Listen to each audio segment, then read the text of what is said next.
Bonsoir à tous. Alors, j'ai tenu à venir à cette soirée puisque je pense qu'elle va être délicate sur les 10 prochaines minutes, puisque beaucoup de gens se posent énormément de questions. Alors, je vous rassure, moi aussi, je ne suis pas totalement fou ou dingue. Je m'interroge, bien sûr.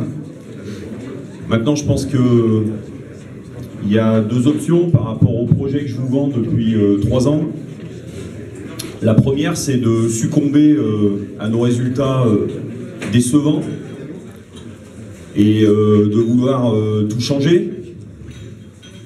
Le bébé, l'eau du bébé, la baignoire, la salle de bain et peut-être écrouler à nouveau la maison. Je reste persuadé que l'option qu'on a choisie il y a 3 ans est la bonne. Je pense que de nombreux concours de circonstances et de nombreuses problématiques inhérentes au sport de haut niveau ont mis des grains de sable nombreux dans la roue qu'on voulait faire tourner peut-être de façon un peu trop rapide cette année. Je voudrais surtout pas qu'on tombe dans le modèle économique par exemple d'Aurillac, qui aujourd'hui a 4,3 millions de budget, donne 400 000 € à l'association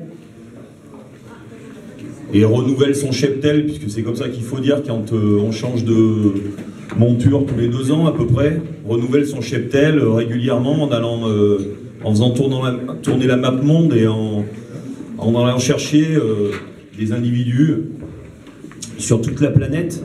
Alors certes, on a besoin, nous, dans chaque groupe, comme cette année, de 4, 5, 6 étrangers, mais je pense que la solution qu'on avait choisie de se nourrir des gens du territoire, elle reste d'actualité, elle est toujours bonne. Et malgré qu'Aurillac soit en demi-finale, sera certainement en fin de saison et que nous luttions pour la relégation jusqu'à la fin de la saison. Je pense qu'aujourd'hui, ce qui est déterminant, c'est vraiment qu'on tente, on essaye de mettre un mouchoir sur sa bouche et dans sa poche et que, ouais, on fasse vraiment l'union sacrée. Alors je le sais, si vous êtes là, c'est que vous avez toujours répondu présent, c'est que en Fédéral 1 sur un tour de passe-passe, on avait reconstitué d'énergie et on était remonté. Donc je sais très bien qu'on peut compter sur vous, il nous reste 4 matchs. Je peux vous dire, au contraire de ce qu'a dit le Dauphiné le mardi, puisque vous lisez la presse, je peux vous dire que d'abord, j'avais invité les gens à venir partager un moment, lundi après-midi au retour de Biarritz, que c'était absolument pas une réunion de crise, que j'en avais absolument pas envie. Par contre, j'avais pris un gros coup sur la tête dimanche, ça me faisait chier d'être tout seul à le partager lundi, donc j'avais dit, bah tiens, ceux qui veulent venir pourront venir. Alors d'abord, il y a un signe très positif, c'est que tous les joueurs sont venus. Alors je fais attention à ce que je dis maintenant, donc, à l'exception de Maël Moineau qui était excusé.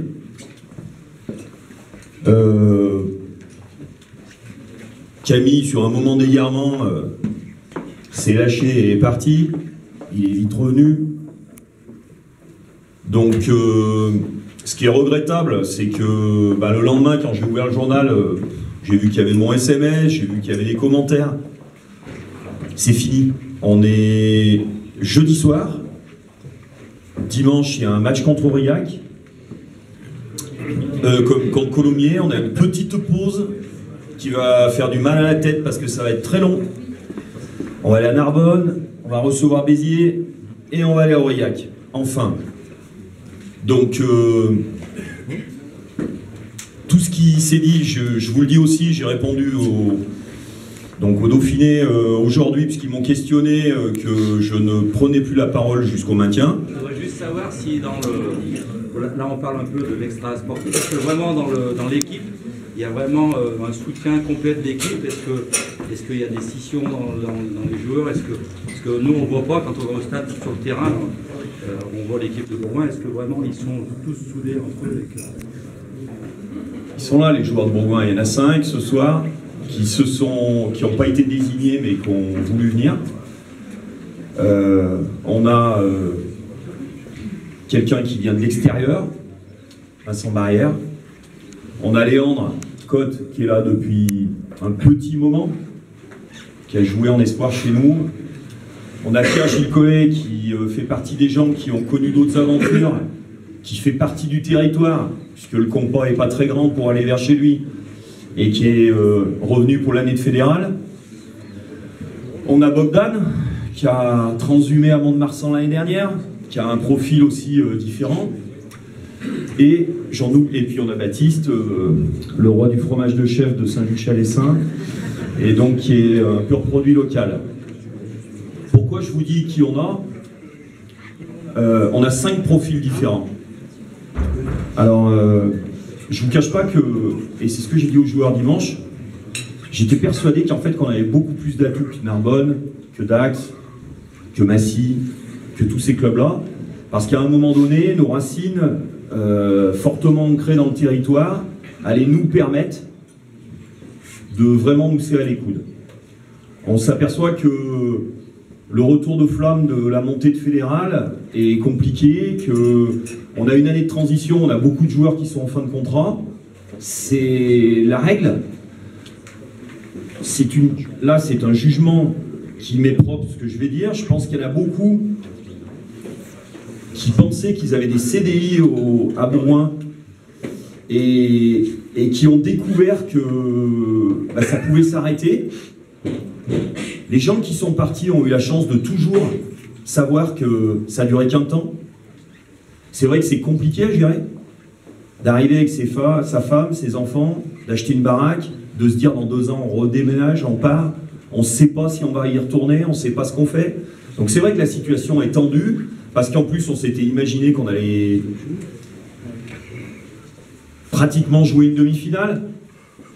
On se l'était quand même mis dans un coin de notre tête que par ma faute et les 4 points, on n'allait pas jouer les demi-finales. Et aujourd'hui, on est resté ébloui sur le fait que de toute façon, on ne pouvait pas descendre.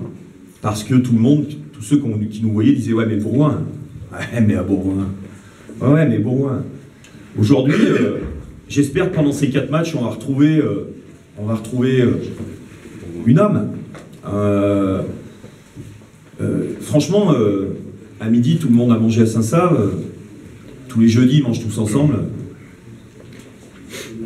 Ces mecs sont potes.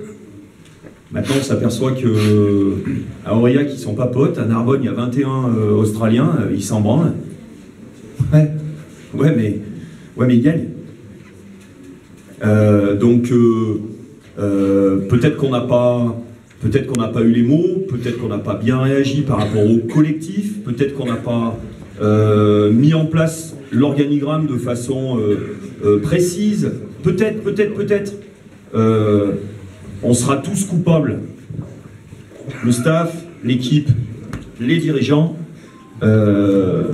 si on continue à faire des performances très moyennes. Par contre, on sera tous responsables si on fait de bonnes performances et qu'on se maintient. Ça veut dire quoi? Ça veut dire qu'on va tirer beaucoup d'enseignements de ce qui s'est passé, énormément d'enseignements. Ça ne veut pas dire qu'on va sanctionner, ça ne veut pas dire qu'on va devenir dingue. C'est pas ça l'histoire. C'est que justement, il faut qu'on adhère à notre projet. Et notre projet, c'est de vivre avec des mecs du territoire. Si on le remet en cause, ça par contre, ouais, ça changera tout. Mais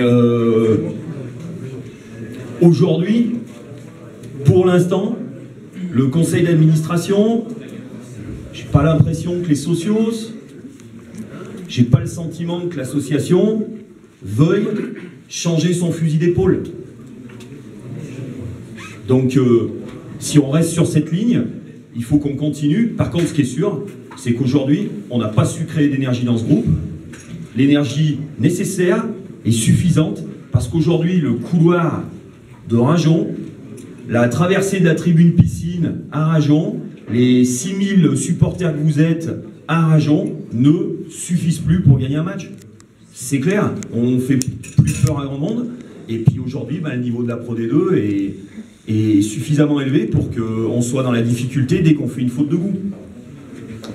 Donc voilà, comment on va former un puzzle l'année prochaine qui va marcher? Ce qui est sûr, c'est que si on reste sur ce projet, on va essayer de se nourrir de nos jeunes, même si j'entends, je prends des grandes baffes quand on me dit mais Pivot il est nul, mais Baptiste Gabriel est-ce qu'il a vraiment le niveau, mais parce que les jeunes issus de chez nous, on a toujours du mal à les voir beaux, et c'est tellement plus simple de tolérer que un mec, parce qu'il a des dreads, il peut faire tomber 2 ballons parce qu'il court vite. Donc nous, pour l'instant, on n'était pas encore là. Ça sera sans moi si ça le devient. D'ailleurs, à ce sujet, puisqu'on va enchaîner aussi, si on me pose la question, comme ça je l'advance, puisque j'ai entendu au Dauphiné qu'il y avait plein de gens qui voulaient peut-être reprendre. J'espère qu'ils sont dans la foule, n'hésitez pas, venez nombreux. C'est un très grand plaisir, hein, et je transmettrai sans problème, pas que je veuille me défiler, mais comme j'ai dit aux joueurs dimanche, si à un moment donné ils sentent que c'est moi le problème, il n'y a aucun souci. Il n'y a aucun souci. Donc voilà. Maintenant, l'ambiance, le match, ouais, ils sont bien. Regardez, ils sont bien, toi. Ouais. Mais il doit nous manquer une petite clé au cadenas.